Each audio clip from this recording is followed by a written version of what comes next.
Alors le binge watching, ah tiens, il y a mon petit chat. Le binge watching, ça fait référence à un visionnage boulimique. C'est un terme qui a été dérivé de son sens principal. Il fait référence au binge drinking, qui est le phénomène des jeunes, des nouvelles générations qui boivent très vite et en très grande quantité. Donc du coup, eh ben, ça reste le même concept, mais pour les écrans. Tout simplement, c'est une pratique qui consiste à regarder les écrans très longtemps. C'est un phénomène qu'on voit plutôt se développer avec les séries, et avec les nouveaux sites à la mode comme Amazon Prime ou Netflix. Netflix, qui est un des sites les plus connus en ce moment de distributeurs de séries et de films, avait mené une enquête qui démontrait que 73% des gens interrogés avaient dit ne pas pouvoir s'arrêter à un seul épisode quand ils regardaient une série. Qu'ils étaient pris entre guillemets d'une frénésie et qu'ils regardaient entre 2 et 6 épisodes d'un coup. Les sites comme Netflix ou Amazon Prime favorisent en fait ce phénomène. Pour donner un exemple concret, Netflix avec les post-play.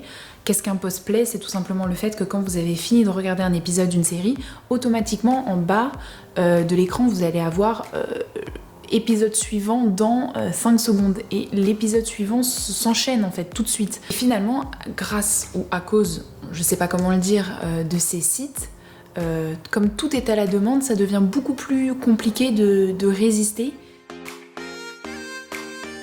Conséquence, eh bien, des jeunes n'arrivent plus à s'arrêter et en fait passent leur vie à regarder des séries, à les enchaîner et bien souvent c'est le soir. Donc ça entraîne un problème sur la santé, ils sont fatigués, le lendemain c'est une catastrophe pour l'école ou même pour le boulot, c'est pas forcément les jeunes. Ça devient en fait un comportement addictif. On s'en rend en plus souvent pas compte, on se dit que quand on regarde une série, les épisodes sont beaucoup plus courts que les films, sauf que entre regarder un film et regarder 4 épisodes d'une série, ben, le compte est facile à faire, vous passez beaucoup plus de temps à regarder votre série plutôt que le film. Donc en fait c'est un engrenage comme ça. Netflix en 2016 avait même mené une étude pour distinguer 3 profils de binge watcher.